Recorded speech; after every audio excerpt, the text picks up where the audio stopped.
The first trumpet call split the dawn like thunder rolling down from the mountains, and Emma Hartwell knew, without looking, that her morning prayers would have to wait.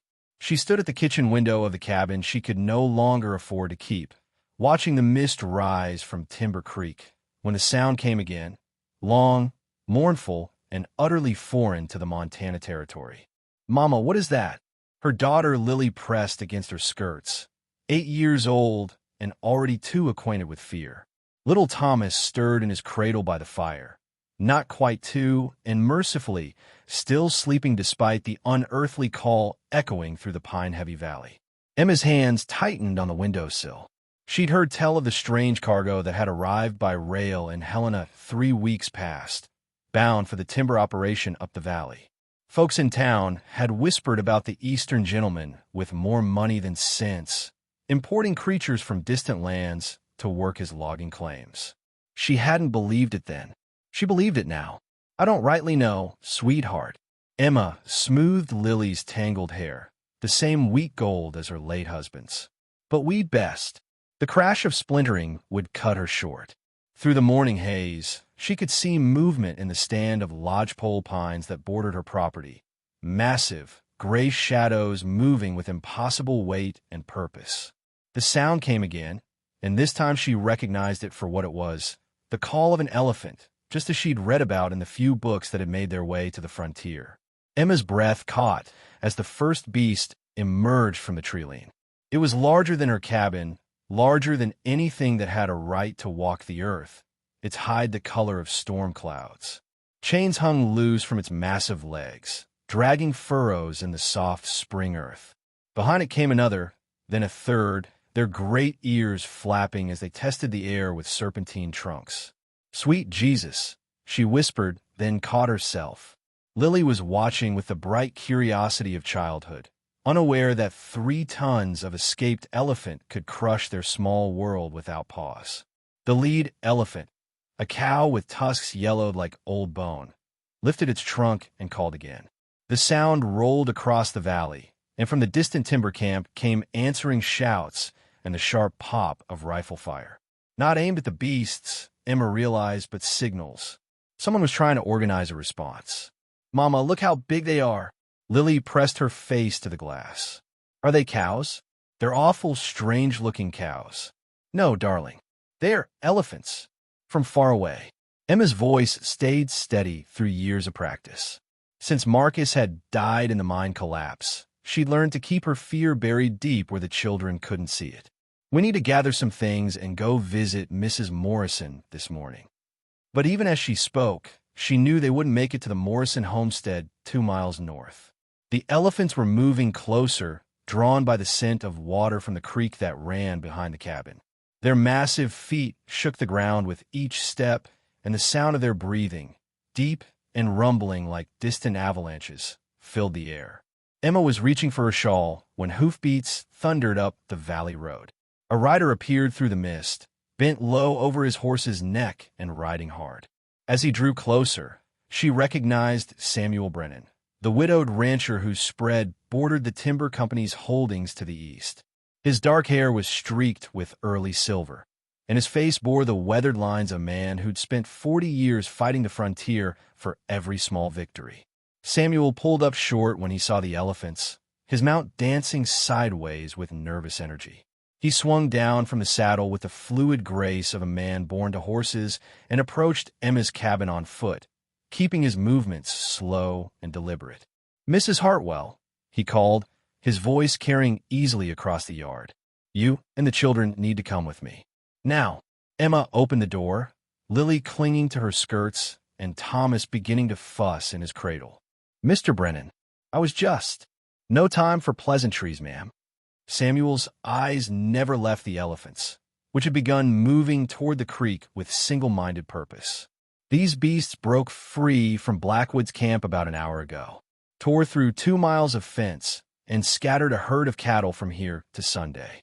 They ain't mean, from what I can tell, but they're powerful enough to level this place without trying. As if summoned by his words, the lead elephant approached the creek bank directly behind Emma's cabin. It lowered its massive head to drink, and the structure groaned as the beast's weight shifted the ground beneath the foundation. "Lord have mercy," Emma breathed. She moved quickly, bundling Thomas into a blanket, while Lily watched the elephants with wide eyes. "How do you know they ain't dangerous?" Samuel stepped closer to the porch, his boots making soft sounds on the packed earth.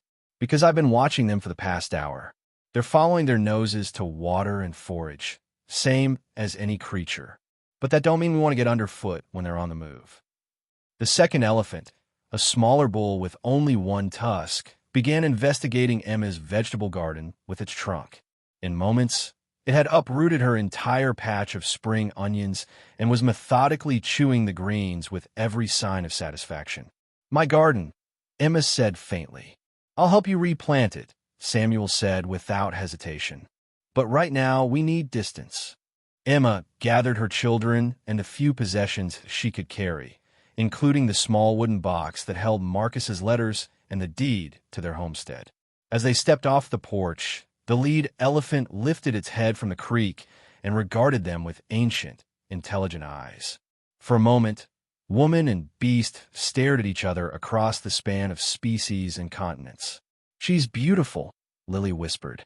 And despite everything, the fear, the uncertainty, the knowledge that her small life was once again at the mercy of forces beyond her control, Emma found herself nodding.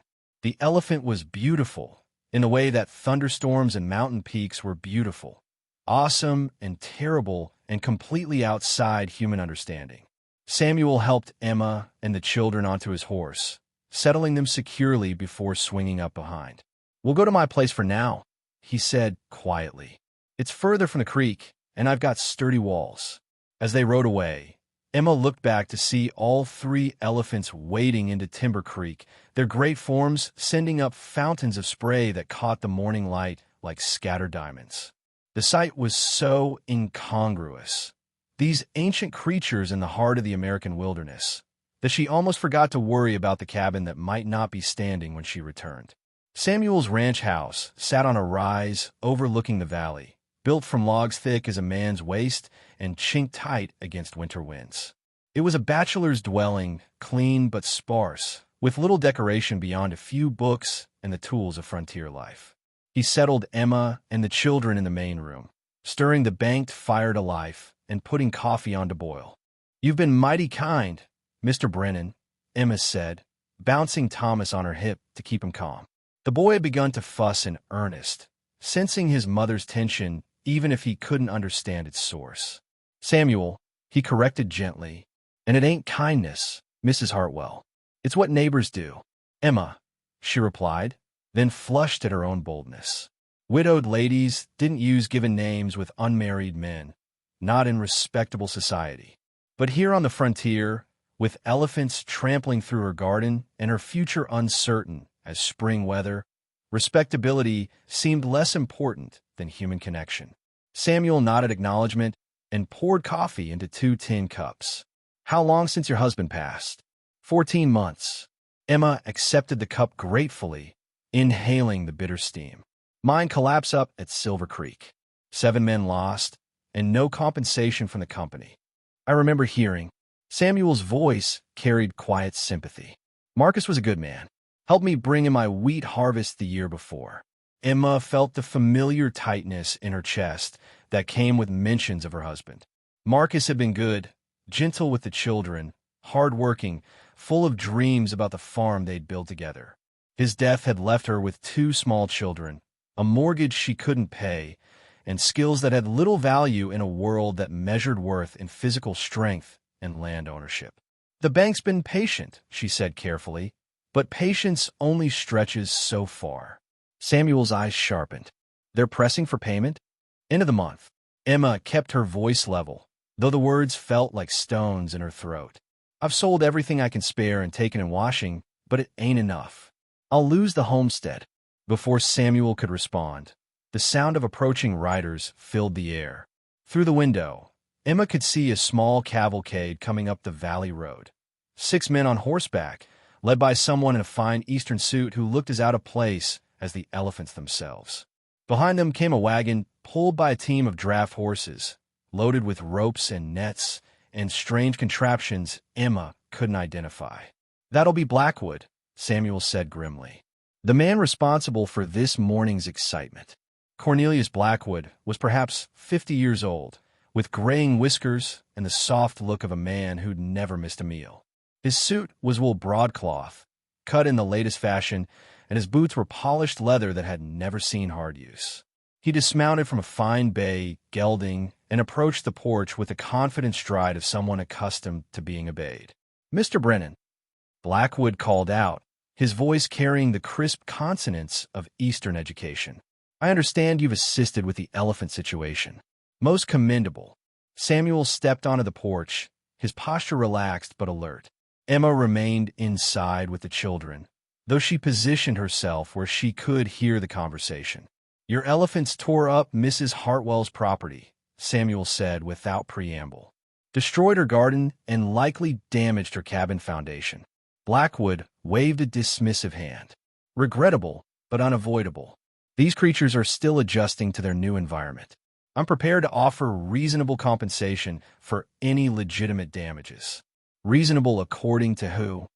"According to fair market assessment." Blackwood's tone suggested the discussion was closed. "Now, I'm told the animals are currently in the creek behind the Hartwell property. My men and I will need access to attempt their recapture." Samuel's jaw tightened almost imperceptibly. "Mrs. Hartwell and her children are staying here temporarily. They can't return to assess damages until your beasts are secured." Of course."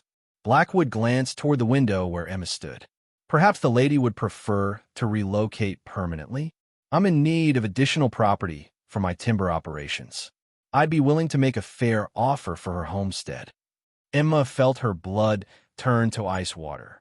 She knew what fair offers meant when powerful men made them to desperate widows. She also knew that Blackwood's timber operation required access to the creek that ran through her land, the same creek that fed the best grazing in the valley. Before she could respond, Samuel's voice cut through the morning air like a blade. "Mrs. Hartwell's property ain't for sale, Mr. Blackwood, and she's got every right to return to it once your animals are contained." Naturally, Blackwood's smile never wavered, but his eyes grew calculating. "Though I should mention that keeping such dangerous creatures secured will require ongoing vigilance. There's no guarantee this won't happen again." The threat was subtle but unmistakable. Emma felt the walls of her small world closing in once more, the familiar sensation of being caught between forces too large for her to resist. She'd felt it when Marcus died, when a mine company refused compensation, when the bank began pressing for payment. Now it came again, dressed in expensive wool and speaking in cultured tones. "Your animals, your responsibility," Samuel said flatly. "Whatever fencing or containment you need, that's between you and the territorial authorities." Blackwood's facade of courtesy slipped slightly. "Mr. Brennan, I hope you understand that I have significant investments in this valley. Investments that benefit the entire community through employment and commerce. It would be unfortunate if misguided opposition interfered with progress." Samuel took a step forward, and Emma saw the subtle shift in his bearing. The way his weight settled on the balls of his feet, the slight relaxation of his shoulders that spoke of readiness rather than ease. She'd seen Marcus take that same stance when facing down-claimed jumpers and drunken miners. "Progress is a fine thing," Samuel said quietly, "but it don't give any man the right to run roughshod over his neighbors." The moment stretched taut as a bowstring, filled with the weight of unspoken challenges. Emma held her breath, Thomas heavy in her arms and Lily pressed against her side. Outside, Blackwood's men shifted in their saddles, hands drifting toward the guns at their hips. Then the sound of distant trumpeting broke the tension. All heads turned toward the creek, where the elephants had apparently discovered something of interest. The calls were followed by a tremendous splash and the unmistakable sound of massive creatures at play. Blackwood's expression shifted from threat to exasperation. "We need to retrieve them before they cause additional damage." He turned back to Samuel. "This discussion isn't finished, Mr. Brennan. Mrs. Hartwell." The last was directed toward the window, and Emma felt the weight of his gaze like a cold hand on her spine. She lifted her chin and met his stare directly, drawing on every ounce of the steel Marcus had always said lived at her core. "I'll expect fair compensation for the damages," she said clearly, "and I'll want it in writing." Blackwood's smile returned, sharp as winter wind. "Of course, dear lady, though I do hope you'll consider my other offer as well. The frontier can be unpredictable for a woman alone." With that, he remounted his gelding and led his men toward the creek at a brisk trot. Emma watched them go, then realized her hands were shaking. She set down her coffee cup and concentrated on breathing steadily. "You handled that well," Samuel said, stepping back inside. His voice carried warm approval that sent an unexpected flush through Emma's chest. "Did I?" Emma smoothed her skirts, suddenly aware of how rough she must look in her faded calico dress and worn shawl. "Feels like I just painted a target on our backs." Samuel moved to the window, watching Blackwood's party disappear into the trees. Maybe, but backing down would have painted a bigger one. Over the next 2 hours, they waited and listened to the sounds drifting up from the creek. Shouts in multiple languages mixed with elephant calls and the splash of water. Occasionally, a gunshot would pop through the air, not aimed at the animals, Emma realized, but used as signals between the handlers. Samuel kept busy around the house, checking his rifle and making sure the windows and doors were secure. Emma tried to occupy the children, but Lily was fascinated by the distant drama and pressed her face to the glass whenever the elephant calls grew loud. "Why did that man bring elephants here?" Lily asked for the third time. Samuel paused in his cleaning of the rifle to answer. "He's using them to move timber. They're stronger than horses or oxen, and they can work in places wagons can't go. But they don't belong here," Lily said with the absolute certainty of childhood. "No," Samuel agreed quietly. "They don't." Emma found herself watching Samuel as he moved about the cabin. He was younger than Marcus had been, perhaps 35, with the lean build of a man who worked with his hands. His movements were economical and sure, and he had the gift of making complex tasks look effortless. When Thomas began to fuss, Samuel produced a carved wooden horse from somewhere and set it dancing across the table until the baby laughed with delight. "You're good with children," Emma observed. Samuel's hands stilled on the toy. "Had some practice. My wife and we lost our son to scarlet fever 3 winters back." She followed him 6 months later. The simple words carried an ocean of grief, and Emma felt her heart contract with sympathy. She understood the weight of such loss, the way it changed the very shape of a person's soul. "I'm sorry," she said softly. Samuel nodded acknowledgement and resumed, making the wooden horse dance. Thomas clapped his hands and reached for the toy, his earlier fussing forgotten.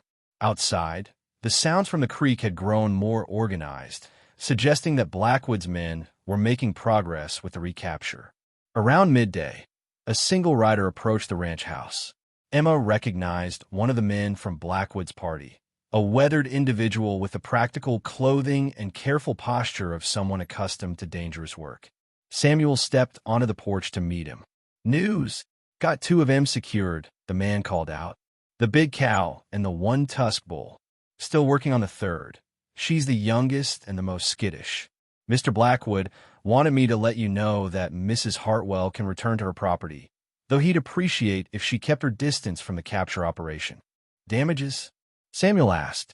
The man shifted in his saddle. "Some. Gardens torn up, like you saw. Foundations shifted some where the big cow stood to drink. Nothing that can't be fixed." Emma felt a mixture of relief and dread. Relief that her cabin was still standing. Dread at the cost of repairs she couldn't afford. Samuel must have sensed her thoughts, because he asked the question she couldn't bring herself to voice. "What's Mr. Blackwood planning for compensation?" The rider glanced toward the creek, where elephant trumpeting and shouted commands continued to echo through the trees. "That's between him and the lady, I reckon. But I heard him tell the foreman that accidents happen when folks live too close to working operations." The implication hung in the air like smoke from a green fire. Samuel's expression darkened, but before he could respond, a tremendous crash echoed from the direction of the creek. It was followed by human shouts and the sound of something large moving rapidly through the underbrush. "Hell," the rider muttered, wheeling his horse toward the sound. That'd be Sarai breaking free again. He spurred his mount back toward the creek, leaving Samuel and Emma alone with their worry. Through the trees, they could hear the organized capture effort dissolving into chaos as men and animals scattered in all directions. "Sarai?" Emma asked. Samuel's mouth quirked in what might have been a smile under different circumstances. "Seems they've named the elephants. Sarai's got spirit." As if summoned by his words, the third elephant emerged from the tree lean at the base of the slope. She was smaller than the others, her hide a lighter gray, and she moved with the quick, nervous energy of youth. Ropes trailed from her legs where she'd broken free from her handlers, and her trunk swayed as she tested the air. Behind her came Blackwood's men, keeping their distance but clearly trying to maneuver her back toward the capture site. The elephant, Sarai, ignored them entirely. She was focused on something else, her attention fixed on Samuel's ranch house and the humans watching from its porch. "She's coming this way," Emma said unnecessarily. Samuel moved with fluid quickness, ushering Emma and the children back inside the cabin. Through the window, they watched Sarai approach with cautious curiosity. She paused at the bottom of the slope, head cocked, as if listening, then began climbing toward the house with surprising grace for such a massive creature. "What does she want?" Lily whispered. Samuel checked his rifle, though Emma doubted bullets would do much against 3 tons of determined elephant. "Hard to say. Maybe just investigating." Sarai reached the yard and paused again, her trunk exploring the air around Samuel's small vegetable garden. Unlike her companions, she was careful not to trample the growing plants, stepping with deliberate precision between the rows of seedlings. "She's being gentle," Emma realized with surprise. The elephant approached the porch steps and extended her trunk toward the cabin door. Samuel stood very still, his rifle lowered but ready. For a long moment, woman, man, and elephant regarded each other through the barrier of wood and glass. Then Sarai made a sound unlike her earlier trumpeting, a soft rumble that seemed to come from deep in her chest. It was almost conversational, as if she were trying to communicate something important. "She's talking to us," Lily breathed. Before anyone could respond to this observation, Blackwood and his men crested the ridge behind the cabin. They approached at a gallop, clearly frustrated by the morning's events and determined to end the chase. The lead rider had a rifle raised, and Emma realized with horror that he intended to use it.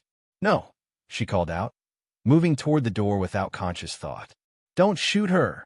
Samuel caught her arm. "Emma, don't." But she was already stepping onto the porch, placing herself between Sarai and the approaching riders. The elephant turned toward her with those ancient, intelligent eyes, and Emma felt a moment of connection that transcended species and fear. "Easy, girl," she said softly, using the same tone she'd used to gentle spooked horses. "Easy now." Sarai's trunk reached out tentatively, brushing against Emma's extended hand with surprising delicacy. The skin was rough and warm, alive with subtle muscle movements that spoke of incredible strength held in careful check. Blackwood pulled up short, his face flushed with exertion and anger. "Mrs. Hartwell, step away from that animal immediately. She's dangerous." "She's frightened," Emma replied without moving. Sarai's trunk had found the pocket of her apron and was investigating with gentle curiosity. "She's just a baby, isn't she? Away from everything she knows." The elephant made that soft rumbling sound again, and Emma felt the vibration through her chest. Behind her, she could hear Thomas beginning to fuss and Lily's whisper questions.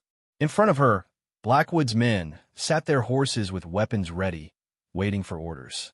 "She's destroyed property and endangered lives," Blackwood snapped. "Now step away so my men can do their work." Samuel appeared at Emma's shoulder, his presence solid and reassuring. "Doesn't look dangerous to me," he said calmly. "Looks like a scared young creature trying to make sense of a strange place." Sarai seemed to sense the tension in the human voices. She took a step backward, her trunk still extended toward Emma, but her massive body coiled with the potential for flight.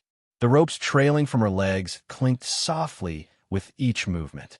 "Mrs. Hartwell," Blackwood said, and there was genuine concern in his voice now. "That animal weighs 3 tons. One wrong move, and she could kill you without meaning to." Emma knew he was right. She also knew that something in Sarai's manner, the careful way she moved, the gentleness of her touch, spoke of intelligence and intention rather than blind animal instinct. "What's her story?" Emma asked, still not moving away from the elephant. "How did she come to be here?" Blackwood's expression shifted, and for a moment he looked less like a ruthless businessman and more like a man carrying the weight of difficult choices. "She's the youngest of the 3, born in captivity, trained from birth to work with humans. The journey here was hard on all of them, and now she's supposed to spend her life hauling timber through forests that ain't anything like home. It's honest work," Blackwood said defensively. "Better than a circus or a menagerie. Here she has space to roam, meaningful labor, proper care." Sarai's trunk touched Emma's face with butterfly gentleness, and Emma felt tears she hadn't expected. In the elephant's careful exploration, she recognized something familiar. The search for connection, for understanding, for a place to belong in a world that seemed determined to offer none. "She's looking for family," Emma said quietly. The words seemed to strike Blackwood like a physical blow. His face went through several expressions before settling on weary resignation. The other 2 accepted their situation more readily. "Sarai has been difficult, because she's still got spirit," Samuel observed. "Still hoping for something better." The 3 humans and 1 elephant stood frozen in a tableau that would have been impossible to imagine when the sun rose that morning. Emma could feel the weight of decisions pressing down on all of them, decisions that would shape not just the next few minutes, but the entire future of their small community. Finally, Blackwood dismounted and approached with slow, careful steps. Sarai watched him warily, but didn't retreat. When he was close enough to touch, he extended his own hand toward her trunk. "Hello, Sarai," he said quietly. "I know this isn't what you wanted." The elephant considered him for a long moment, then touched his hand with the same gentle curiosity she'd shown Emma. Blackwood's expression softened, and Emma saw something she hadn't expected, genuine affection for the creature he'd brought so far from home. "The truth is," Blackwood said, still focused on Sarai, "I may have made a mistake bringing them here. The timber work is more challenging than I anticipated, and they're not just animals to me. They're individuals, partners." Emma felt Samuel's surprise in the subtle shift of his posture. This wasn't the ruthless businessman they'd been dealing with all morning. This was something more complex, a man wrestling with the consequences of his choices. "What kind of mistake?" Samuel asked carefully. Blackwood sighed, his hand still extended toward Sarai. "The kind that costs more than money. The kind that asks too much of everyone involved." He looked up at Emma, and she saw something like apology in his eyes. "Including neighbors who never asked to be part of my grand experiment." The moment stretched between them, filled with possibility and risk in equal measure. Emma could feel the morning's events shifting something fundamental in the relationships between all of them, human and animal alike. Whatever happened next would set the pattern for everything that followed. Sarai made her soft, rumbling sound again, and this time Emma thought she heard something like contentment in it. The elephant had found what she was looking for, at least temporarily: connection, understanding, the promise that she wasn't alone in her confusion about this strange new world. "We should talk," Emma said finally, addressing all of them, Samuel, Blackwood, and even Sarai. "Really talk. About what comes next." Samuel nodded slowly. "There's coffee on the stove, and we've got all day." Blackwood looked surprised by the invitation, but after a moment he smiled, the first genuine expression Emma had seen from him. "I'd appreciate that, Mrs. Hartwell, more than you know." As they prepared to go inside, Sarai made one last exploration of Emma's apron pocket. Her trunk emerged with something Emma had forgotten she was carrying, a small apple meant for Lily's lunch. The elephant accepted the fruit with obvious pleasure, and the sound of her contentment followed them into the cabin where coffee waited and conversations that would change everything were about to begin. The coffee had grown cold by the time they finished talking, but none of them seemed to notice. Cornelius Blackwood sat at Samuel's rough-hewn table like a man discovering the weight of his own choices, while Emma found herself speaking truths she'd never voiced aloud. Outside, Sarai had settled herself in the shade of the cabin's eaves, apparently content to wait while the humans sorted through the complications she'd helped create. "The bank note comes due in 3 weeks," Emma said, her voice steady despite the admission's cost. "I've got $17 saved, and the homestead's mortgaged for $200. Blackwood winced. "Mrs. Hartwell, I had no idea your circumstances were so pressing. Most folks don't advertise their troubles," Samuel observed. "Doesn't make them less real." Emma watched the 2 men across from her, one representing everything the frontier was becoming, the other everything it had been, and felt the strange sensation of standing at a crossroads whose path she couldn't yet see clearly. "What I'm proposing," Blackwood continued carefully, "isn't charity. It's partnership. You have creek access and grazing land I need for the elephants. I have resources and a timber operation that could use additional help." "What kind of help?" Emma asked. "The elephants need constant care. They require someone who understands animals, who can read their moods and needs. Sarai, especially, has proven selective about who she'll work with." As if summoned by her name, Sarai's trunk appeared at the window, investigating the interior of the cabin with gentle curiosity. Thomas laughed and reached toward the gray appendage from his place on Emma's lap. "She seems to have taken a shine to your family," Blackwood noted. "That's not something that can be taught or bought." Samuel leaned back in his chair, studying both Emma and Blackwood with careful eyes. "You're talking about more than just animal handling." "I'm talking about building something new," Blackwood admitted. "The logging operation as I originally conceived it, it's not working. The elephants are too intelligent, too sensitive for the rough methods most timber crews use. They need handlers who see them as partners, not just beasts of burden." Emma felt the familiar flutter of possibility mixed with fear. "And in exchange, your mortgage paid in full. A proper house built where your cabin stands now. Something worthy of raising children. A percentage of the timber profits and wages for the animal handling work." It was more than fair.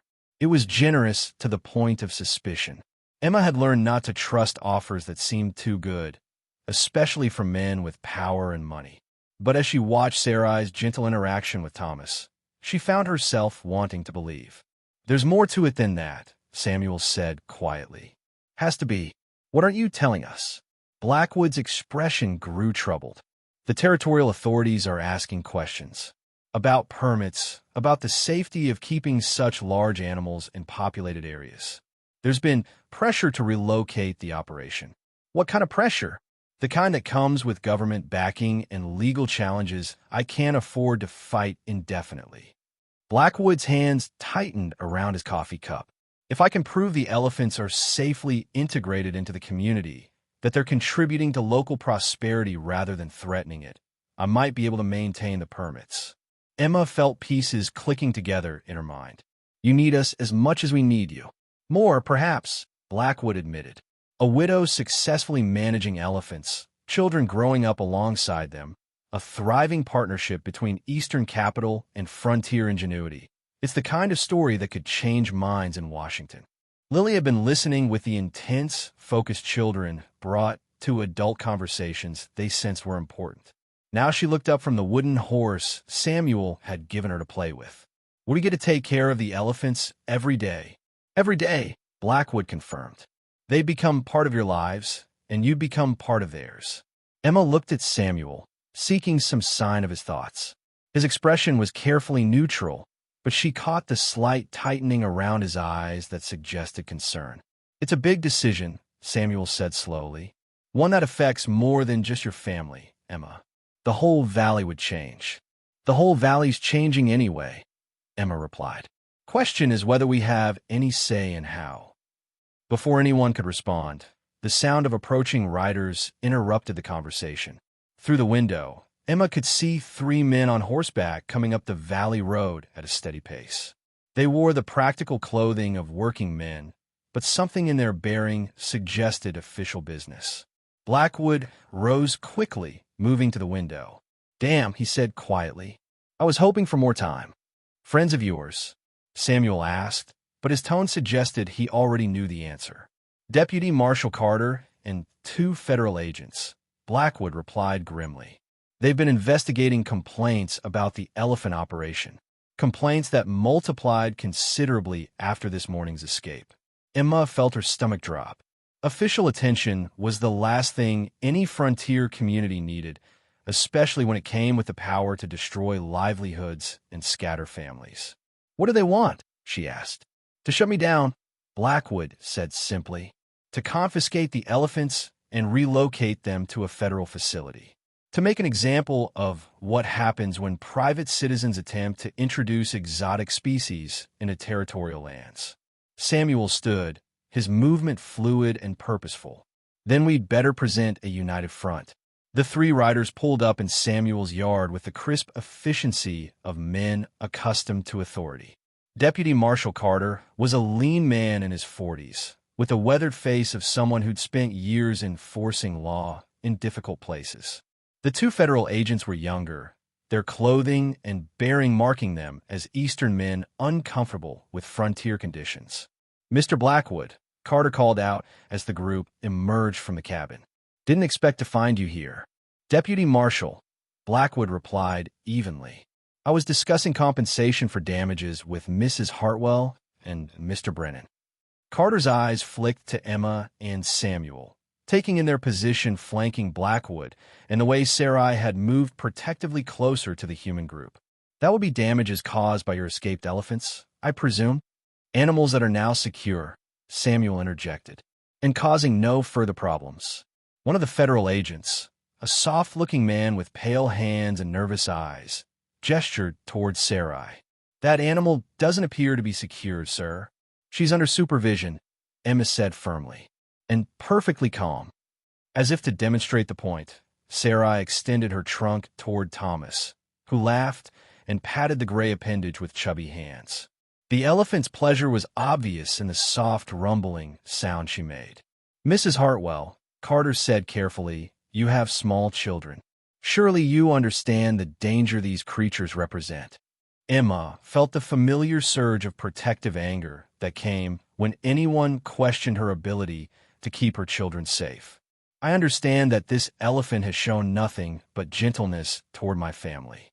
More gentleness than some humans I could name."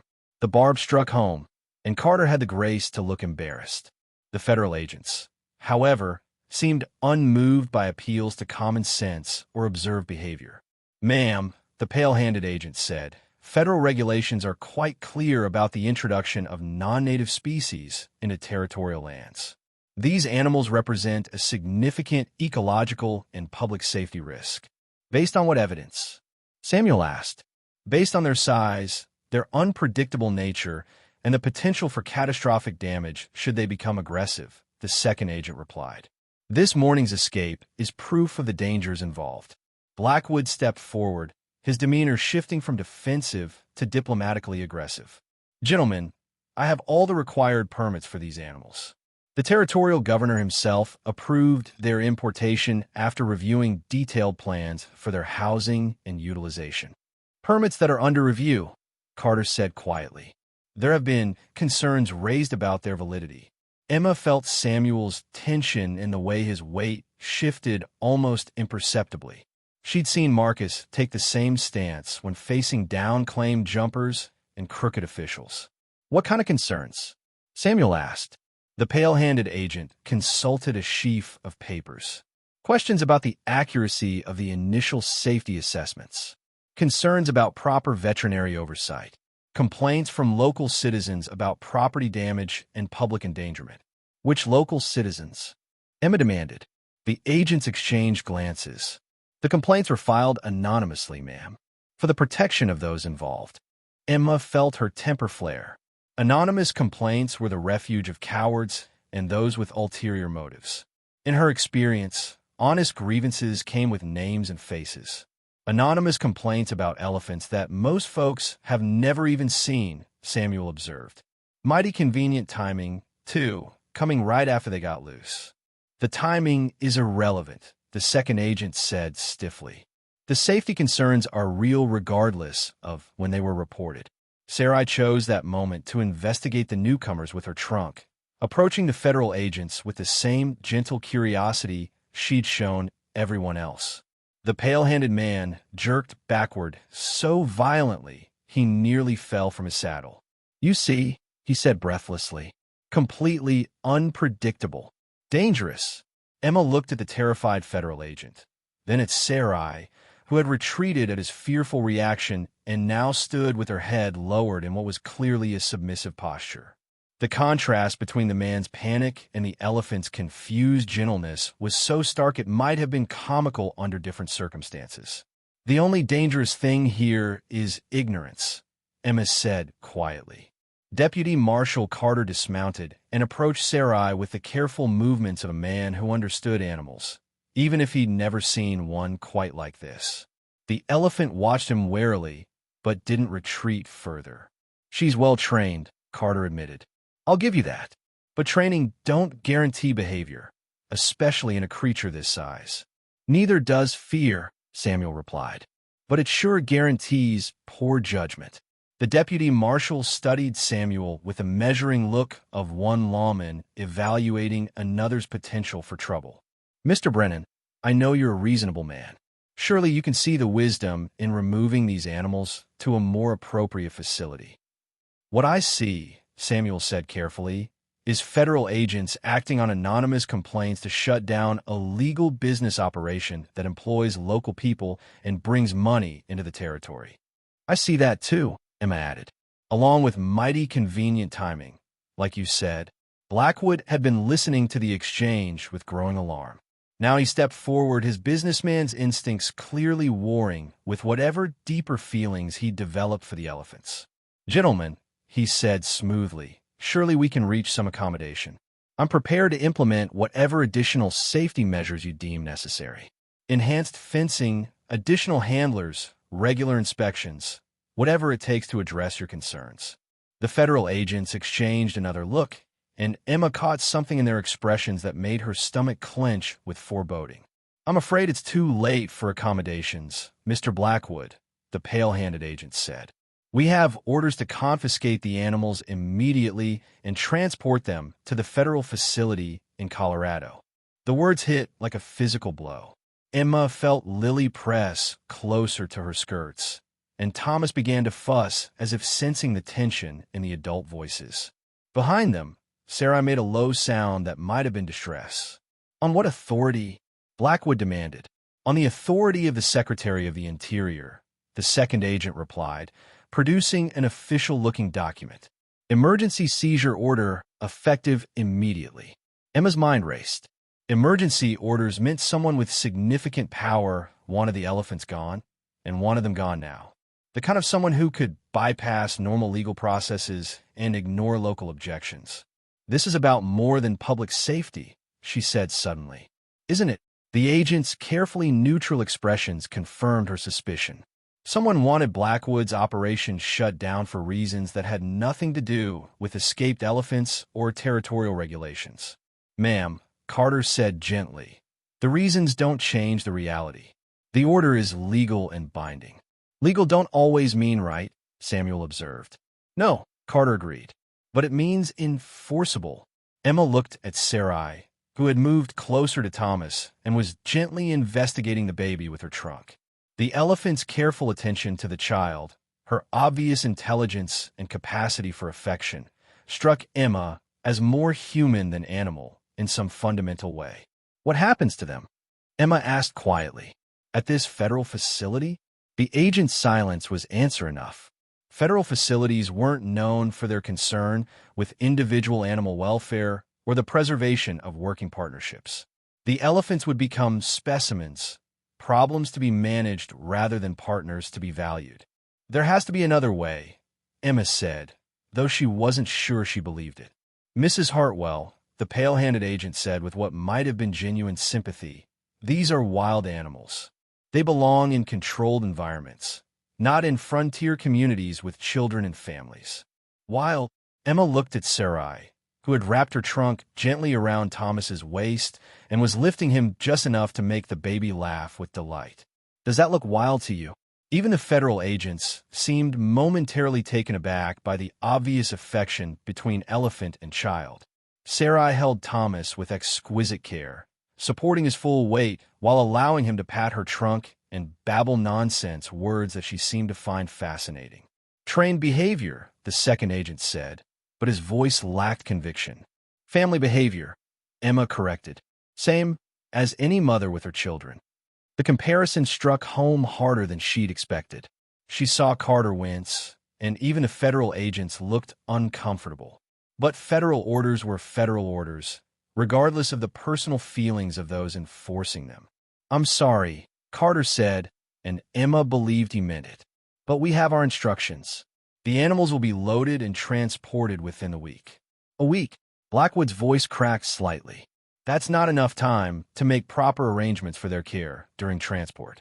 These aren't cattle. They require specific handling, particular foods, constant attention to their emotional state." "The federal facility has experienced handlers," the pale-handed agent said dismissively. "They'll receive appropriate care." Emma felt something cold and final settle in her chest. She'd seen federal care before, in the aftermath of Marcus's death, when government officials had arrived to investigate the mine collapse. Their concern had lasted exactly as long as it took to file the appropriate paperwork and absolve the responsible parties of liability. "What if we could prove they're not a danger?" she asked desperately. "What if we could show they're actually benefiting the community?" Carter shook his head. "Ma'am, the order's already been issued. It's not subject to local review or appeal." "Then whoever issued it sure was in a hurry," Samuel observed grimly. The implication hung in the air like gunpowder smoke. Emergency orders bypassing normal legal processes suggested pressure from someone with significant power and specific interests. The kind of interest that might conflict with Blackwood's timber operation or Emma's creekfront property. "Gentlemen," Blackwood said carefully, "might I ask who filed the initial complaints that led to this order?" "That information is confidential," the second agent replied quickly, "for the protection of those involved." Too quickly, Emma thought. The kind of quick response that came when someone was trying to hide something they knew wouldn't bear scrutiny. "Of course it is," Samuel said dryly. Deputy Marshal Carter looked increasingly uncomfortable with the entire situation.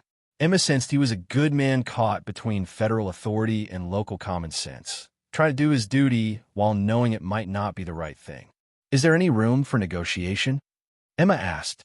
"Any way to delay the order while we address the safety concerns?" Carter glanced at the federal agents, then back at Emma. "The order is specific about timing. But if there were significant community support for the elephants, if local officials vouched for their safety and benefit to the territory, that might what?" Blackwood pressed. "Might provide grounds for an appeal to higher authority," Carter finished quietly. "Though I'm not promising anything would come of it." It wasn't much, but it was something. Emma felt a spark of the stubborn determination that had carried her through Marcus's death and the long months of struggle that followed. "How much community support?" she asked. "Significant support," Carter emphasized. "County officials, territorial representatives, local business leaders. The kind of support that carries weight in Washington." Emma looked at Samuel, then at Blackwood, then at Sarai, still gently entertaining Thomas with infinite patience. The elephant's obvious intelligence and capacity for relationships struck her as a kind of miracle she hadn't known she needed. "A week," she said finally. "We have a week to prove they belong here." "Emma," Samuel said carefully, "that's asking a lot. Folks are scared of what they don't understand, and these animals are about as far from familiar as you can get." "Then we help them understand," Emma replied. "We show them what we've seen today. We prove that intelligence and gentleness aren't limited to humans." Blackwood was staring at her with something like amazement. "Mrs. Hartwell, you're talking about changing minds that were made up before these agents ever arrived. About fighting federal authority with local sentiment." "I'm talking about fighting for what's right," Emma said simply. "Same as any other fight worth having." Carter remounted his horse, his expression thoughtful. "You understand the stakes, ma'am? If this goes wrong, If there's any incident with the animals, any injury or significant property damage, there won't be appeals or delays. They'll be confiscated immediately. And if we succeed, if you can demonstrate genuine community support and proven safety measures, there might be a chance for review. It wasn't a promise, barely even a hope. But Emma had built her entire life on chances that seemed impossible until someone took them. "Then we'd better get started," she said. The agents departed with obvious relief, leaving behind orders and deadlines that felt like gathering storm clouds. Carter lingered a moment longer, his expression troubled. "Mrs. Hartwell," he said quietly, "be careful who you cross in this fight. Federal orders don't come from nowhere, and someone with real power wants these animals gone." "Any idea who?" Carter glanced around to ensure they weren't overheard, then spoke barely above a whisper. "Word is there's interest in this valley from some big timber concerns back east. The kind that don't appreciate competition, especially from operations using innovative methods." The pieces fell into place with sickening clarity.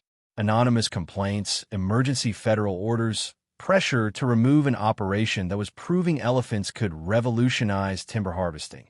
It all pointed to corporate interference designed to eliminate a threatening innovation. "Someone wants Blackwood's operation to fail," Emma said. "Someone wants the valley opened up for traditional exploitation," Carter corrected. "And they're using federal authority to clear the way." With that warning, he rode away, leaving Emma, Samuel, and Blackwood to contemplate the magnitude of what they'd committed themselves to. Around them, the summer afternoons stretched golden and peaceful, giving no hint of the battles to come. "Well," Samuel said finally, "I reckon we'd best figure out how to change some minds." Emma nodded, watching as Sarai gently lowered Thomas back to the ground and nuzzled him with obvious affection. The elephant's capacity for love was as clear as sunlight, and Emma felt her resolve crystallize into something unshakable. "We start with what people can see," she said. "We show them these aren't monsters or wild beasts. We show them they're individuals capable of partnership and affection. And we document everything," Blackwood added, his businessman's mind already working on the practical aspects. "Photographs, testimonials, evidence of economic benefit and community integration." Samuel looked between them with growing amazement. "You two are talking about taking on federal authority and corporate interests with nothing but good intentions and elephant charm." Emma smiled, feeling more hopeful than she had in months. "Samuel Brennan, sometimes that's exactly what it takes to change the world." Over the following days, word of their week-long campaign spread through the valley like wildfire. Some folks were skeptical, others openly hostile to the idea of defending exotic animals against federal authority.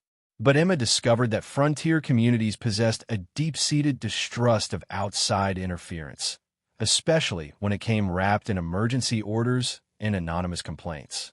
The first breakthrough came when Dr. Harrison, the territory's only veterinarian, agreed to examine the elephants and provide a professional assessment of their health and temperament. His report, detailed and unequivocally positive, gave their efforts scientific credibility. The second came when Lily, with the fearless curiosity of childhood, began bringing other children to meet Sarai. Within days, a parade of families was visiting the Elephant Grove, drawn by their children's excitement and staying because of their own amazement at the gentle giants. Samuel proved invaluable in organizing community meetings and building coalition support. His reputation for steady judgment carried weight with folks who might have dismissed Emma's efforts as feminine sentiment or Blackwood's as self-interest. But it was Emma herself who became the heart of the campaign. Her story, a widow fighting to save her home and family, standing up to federal authority on behalf of creatures who couldn't speak for themselves, resonated with people who understood what it meant to struggle against forces beyond their control. By week's end, they had assembled an impressive collection of supporters: county officials, territorial representatives, local business leaders, and dozens of ordinary citizens willing to vouch for the elephant's positive impact on the community. More importantly, they had created something unprecedented: a partnership between humans and elephants based on mutual respect and shared labor. The timber operation, restructured around the animal's capabilities and needs, was proving both more efficient and more sustainable than traditional methods. As Emma stood in the gathering dusk of their final day, watching Sarai play gently with Thomas while Lily read aloud from one of Samuel's books, she felt the deep satisfaction of a fight well fought. Whether they would win remained to be seen, but they had given everything they had to give. Tomorrow would bring the federal agents and their final decision. But tonight, in the peaceful grove where elephants and humans had learned to live as neighbors, Emma allowed herself to hope that love and understanding might prove stronger than fear and bureaucracy. Beside her, Samuel cleared his throat. "Emma, there's something I need to say before tomorrow comes." She looked at him, seeing something in his expression that made her heart skip. "What is it?" "This week, watching you fight for these creatures, seeing you with the children, working alongside you, it's made me realize something." Samuel's voice was steady but soft. "I'm falling in love with you. Have been since that first morning when you stood between Sarai and those rifles." Emma felt warmth flood through her chest. "Samuel, I know it's soon," he said quickly. "I know you're still grieving Marcus, and I'd never presumed to take his place. But whatever happens tomorrow, I wanted you to know. You and the children, you've brought life back to places in my heart I thought were dead forever." Emma reached for his hand, intertwining their fingers as Sarai trumpeted softly in the gathering darkness. "I know," she said simply. "I feel it too." They stood together in the growing night, surrounded by the sounds of their strange new family, human and elephant alike, and prepared to face whatever the morning would bring. The federal transport wagons arrived with the first frost of autumn, their iron-reinforced sides gleaming cold in the morning light. Emma watched them rumble up the valley road from her kitchen window, Thomas on her hip and Lily pressed against her side, both children sensing the gravity of what was about to unfold. Deputy Marshal Carter rode at the head of the procession, his face grim with the knowledge of what he was being asked to enforce. Behind him came the same two federal agents from the week before, followed by a team of handlers with chains and restraints that made Emma's stomach turn. The final wagon bore official seals and the kind of paperwork that could end dreams with bureaucratic finality. "Mama," Lily whispered, "are they really going to take Sarai away?" Emma smoothed her daughter's hair, drawing strength from the need to remain calm for the children. "We're going to do everything we can to prevent that, sweetheart." But even as she spoke the words, Emma felt the weight of the impossible task they'd set themselves. A week of community organizing had produced remarkable results. Petitions signed by dozens of families, testimonials from local officials, and documented evidence of the elephant's positive impact on the valley's economy. Yet federal authority carried the force of law, and law had never been particularly concerned with frontier sentiment. Samuel arrived as the wagons pulled into the grove, his horse lathered from hard riding. He'd spent the night in Helena, making final appeals to territorial officials and trying to reach anyone with influence in Washington. The expression on his face told Emma everything she needed to know about his success. "Nothing?" she asked as he dismounted. "Worse than nothing," Samuel replied grimly. "Got word that the seizure order came directly from the Secretary of the Interior himself. Someone with serious political connections wants these animals gone, and they're not interested in local objections." Blackwood emerged from the elephant enclosure where he'd been spending his final hours with the three creatures he'd brought so far from home. His expensive suit was rumpled from sleeping rough, and his usually perfect grooming showed the strain of the past week. But his eyes held a determination Emma hadn't seen before, the look of a man who'd discovered something worth fighting for beyond profit and prestige. "They're ready," he said quietly. "I've explained what's happening as best I can. They understand something's wrong." As if summoned by his words, Sarai appeared at the fence line, her trunk extended toward the approaching humans. Behind her, the other two elephants, Kasai and Django, stood with the resigned patience of creatures accustomed to human decisions they couldn't influence. Carter dismounted and approached the small group with obvious reluctance. "Mrs. Hartwell, Mr. Brennan, Mr. Blackwood, I'm sorry it's come to this." "Are you?" Emma asked, and there was steel in her voice that surprised even her. Because it seems to me a man who is truly sorry might find reasons to delay enforcement until proper appeals could be heard. Ma'am, I've got my orders. Federal orders that don't leave room for personal feelings. Emma looked past Carter to the federal agents, who were directing their handlers toward the elephant enclosure with the efficient coldness of men who'd never seen the creatures they were condemning as anything more than problems to be solved. And what about the community petition? She demanded. What about the testimonials from county officials and territorial representatives? Don't those count for anything? The pale-handed agent from the week before consulted his papers with officious precision. Local sentiment is noted in our report, ma'am. However, federal law regarding exotic species is quite clear. Public safety supersedes local preference. Whose public safety? Samuel stepped forward, his posture carrying the subtle threat of a man pushed too far. Because I've seen these animals every day for a week, and the only danger I've witnessed came from folks too ignorant to recognize intelligence when they see it. Mr. Brennan, Carter warned quietly, don't make this harder than it has to be.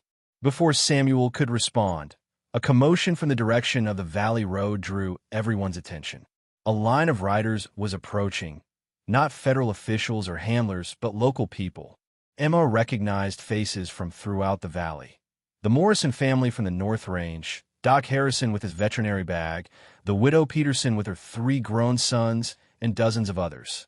At the head of the group rode County Commissioner Walsh, a grizzled veteran of territorial politics who'd built his reputation on standing up to outside interference.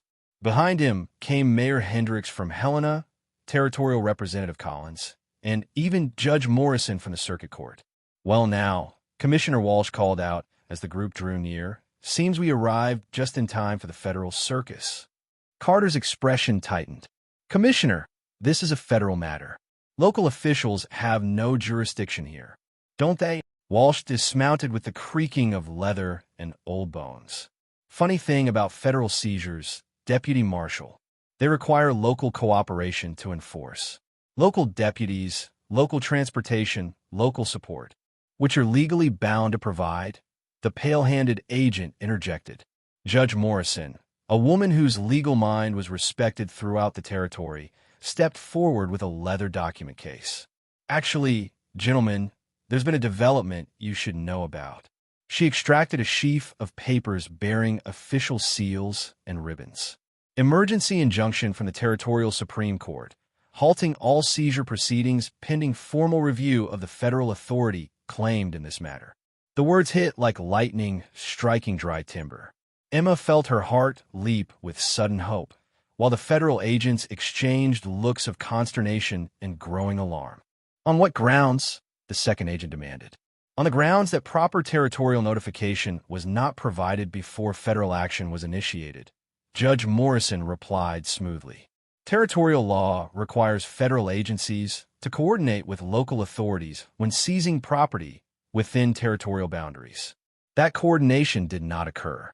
Carter studied the injunction with the careful attention of a man who understood the weight of legal documents. This is a temporary restraining order, he said finally. It'll buy time, but not much. Time enough for proper appeals to be filed and reviewed. Commissioner Walsh said firmly. Time enough for territorial sovereignty to be respected in territorial matters. Emma watched the federal agents' faces cycle through surprise, anger, and calculation. These were men accustomed to the authority of federal badges and emergency orders. Legal challenges from territorial courts were complications they hadn't anticipated. This is highly irregular, the pale-handed agent said stiffly. Federal authority supersedes territorial jurisdiction in matters of public safety. Does it? Representative Collins stepped forward, his politician's smile sharp as winter wind. Because I've been reviewing the legal basis for this seizure order, and it's mighty thin. Anonymous complaints, emergency declarations without supporting evidence, bypassed notification requirements. It reads more like a railroad job than legitimate law enforcement. The accusation hung in the morning air like smoke from Greenwood. Emma felt the mood of the gathered crowd shift, the quiet anger of frontier people who recognized outside manipulation when they saw it. Representative Collins, Carter said carefully, "You're making serious allegations." "I'm stating facts," Collins replied. "Facts that suggest this entire proceeding was orchestrated by parties with financial rather than safety interests." Blackwood had been listening to the legal maneuvering with growing amazement. Now he stepped forward, his businessman's instincts recognizing opportunity when it appeared. "Gentlemen," he said smoothly, "perhaps we could discuss a compromise. Enhanced safety measures, regular inspections, whatever modifications would address legitimate concerns while allowing the operation to continue under territorial oversight." "Mr. Blackwood," the second agent said coldly, "there is no compromise when public safety is at stake." "Whose safety?" Emma demanded again, her patience finally exhausted. "These animals have been here for weeks without harming a single person. They've worked alongside humans, played with children, contributed to this community's prosperity. The only threat they pose is to the profits of whoever wants them gone." Sarai chose that moment to approach the fence where the heated discussion was taking place. The elephant moved with her characteristic gentle curiosity, investigating the crowd of humans with obvious interest. When she reached the point closest to Emma and the children, she extended her trunk through the rails and touched Thomas's face with butterfly delicacy. The baby laughed and reached for her, his chubby fingers grasping at the gray appendage with complete trust. The sight of the massive creature's infinite care with the tiny child struck the watching crowd like a physical blow. "That," said Dr. Harrison quietly, "is not the behavior of a dangerous animal." Even some of the federal handlers seemed moved by the obvious affection between elephant and child. Emma saw doubt creeping into their expressions, the kind of doubt that came when witnessed reality contradicted official narrative. But the federal agents remained unmoved. "Trained behavior," the pale-handed man insisted. "It proves nothing about inherent temperament or potential for violence. It proves intelligence," Judge Morrison observed. "It proves the capacity for relationship and emotional connection. Those aren't qualities we typically associate with dangerous beasts." The legal and emotional arguments swirled around the elephant enclosure like competing weather systems. Emma felt the momentum shifting back and forth, hope and despair alternating with each new development. Then Samuel spoke, his voice cutting through the debate with quiet authority. "There's something you federal boys ought to know about this valley, about the people who live here and the kind of community we're trying to build." He gestured toward the assembled crowd, ranchers and farmers, shopkeepers and miners, families with children and elderly couples who'd survived decades of frontier hardship. These folks didn't come here looking for easy lives. They came looking for the freedom to build something new, something better than what they left behind. And they've been willing to fight for that freedom against outlaws, corrupt officials, and anyone else who tried to take it away. Samuel's eyes found Emma's across the crowd, and she saw love and determination burning there like forged fire. These elephants represent the same thing. The chance to build something new, something that honors both human intelligence and the intelligence of other creatures. The chance to prove that cooperation works better than exploitation. Commissioner Walsh nodded approvingly. "Well said, Samuel. And that's exactly why this community won't stand by and watch federal bureaucrats destroy what we've built here. This is not a democracy," the pale-handed agent said sharply. "Federal law doesn't require community approval." "No," Representative Collins agreed, "but it does require legal authority.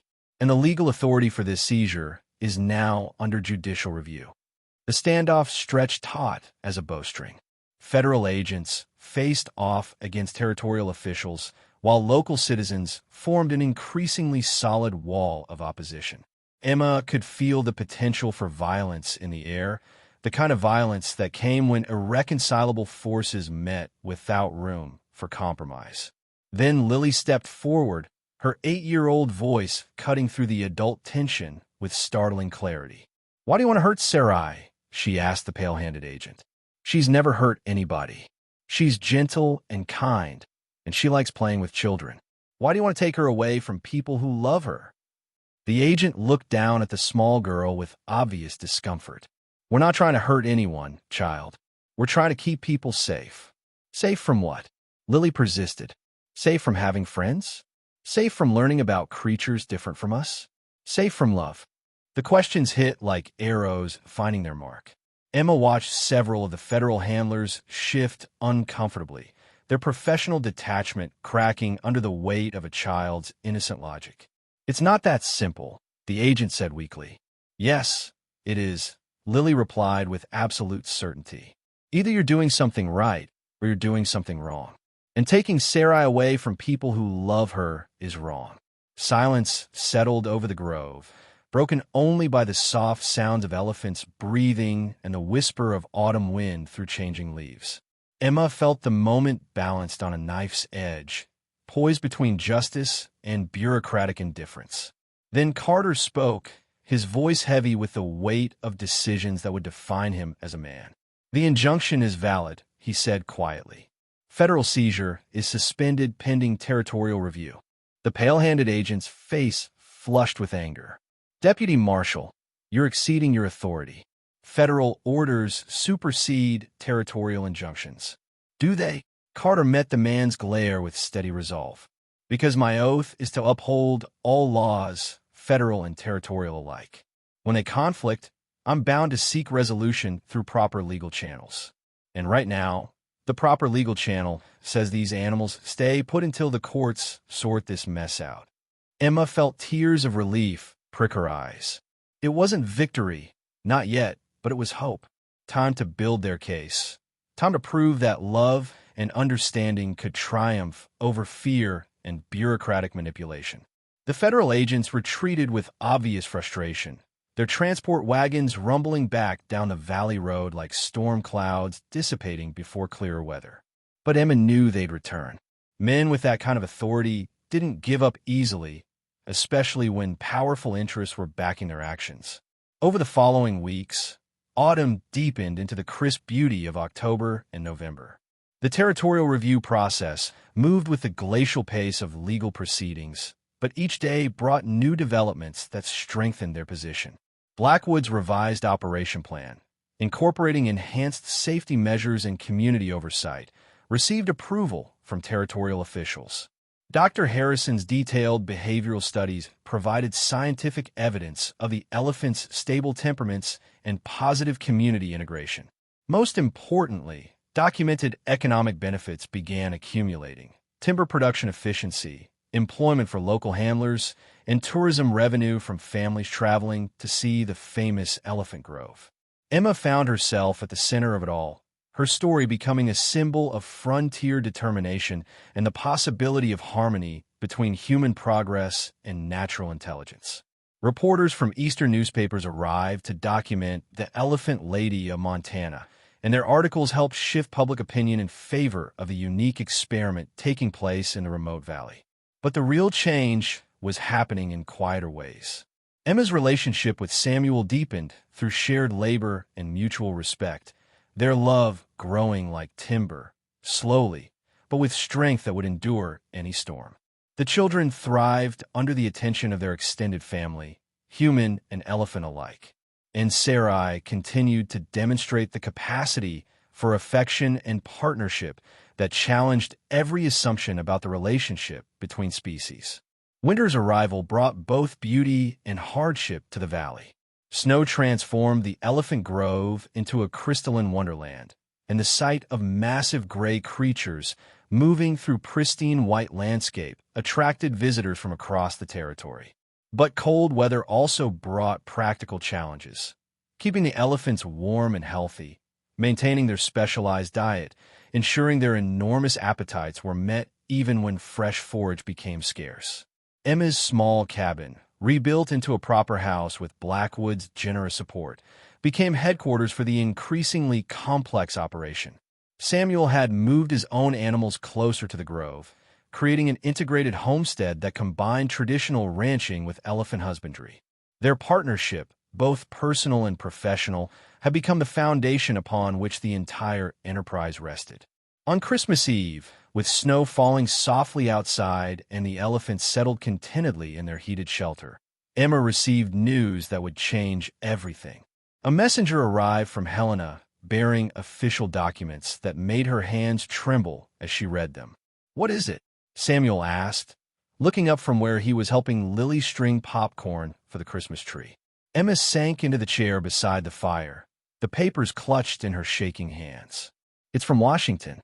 The Secretary of the Interior has reversed the seizure order." Silence filled the cabin, broken only by the crackle of burning logs and Thomas's contented babbling from his place on Samuel's lap. "Reversed it?" Blackwood asked quietly. He'd been spending more and more time at the Grove, his Eastern business interests increasingly secondary to the community he'd found in the Montana wilderness. Emma read from the official letter, her voice gaining strength with each word. "In light of extensive territorial review and documented evidence of successful species integration, the Department of the Interior hereby withdraws all seizure orders relating to the elephant operation in Timber Valley, Montana Territory. The operation will continue under territorial oversight with federal monitoring to ensure continued compliance with public safety requirements." "We won," Lily said wonderingly. "We really won." "We did more than win," Samuel said, gathering both children closer. "We proved something important. We proved that love and understanding can change minds, even in Washington." Emma rose and moved to the window, looking out at the elephant shelter where Sarai and her companions rested in warmth and safety. The sight of the massive structure, impossible to imagine just months before, filled her with wonder at how completely their lives had changed. "There's more," she said, turning back to her family. "The letter mentions a congressional investigation into the original seizure order.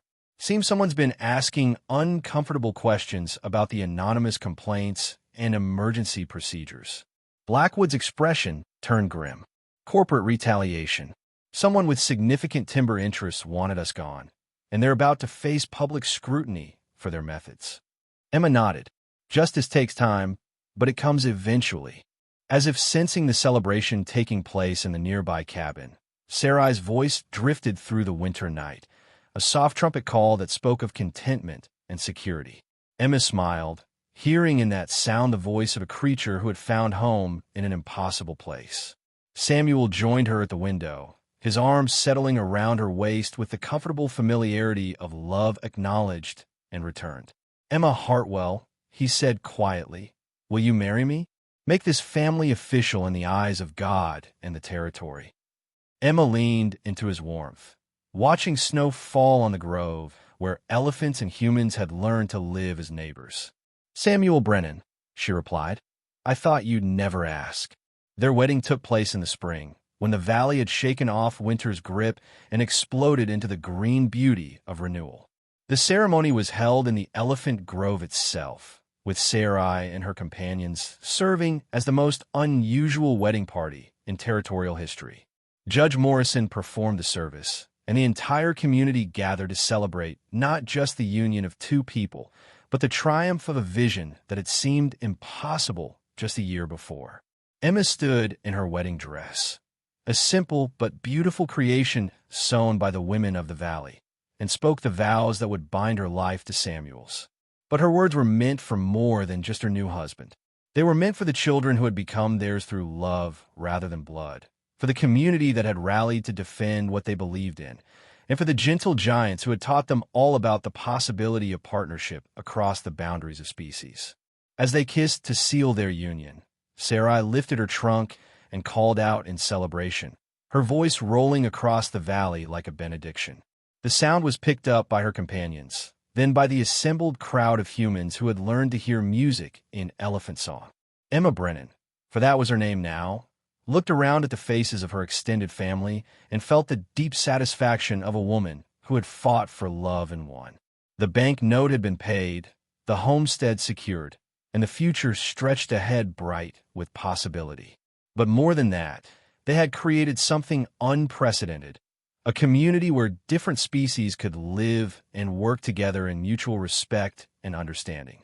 The Elephant Grove had become more than a timber operation or a tourist attraction. It had become proof that intelligence and love could bridge any gap, overcome any obstacle, triumph over any force that sought to divide rather than unite. Years later, when Emma was an old woman telling stories to her grandchildren, both biological and adopted, she would remember this as the day when their strange, wonderful family truly began. The day when elephants and humans, united by love and tested by adversity, chose to build a future together in the endless possibility of the American frontier. And in the grove where it all began, Sarai's descendants would trumpet their joy to the Montana sky, their voices carrying the eternal message of creatures who had found home in an impossible place through the transformative power of love, courage, and the willingness to believe that different did not have to mean dangerous. The Elephant Grove stood as testament to what could be accomplished when fear gave way to understanding, when corporate interests yielded to community wisdom, and when the human heart opened wide enough to embrace the intelligence and dignity of all creation.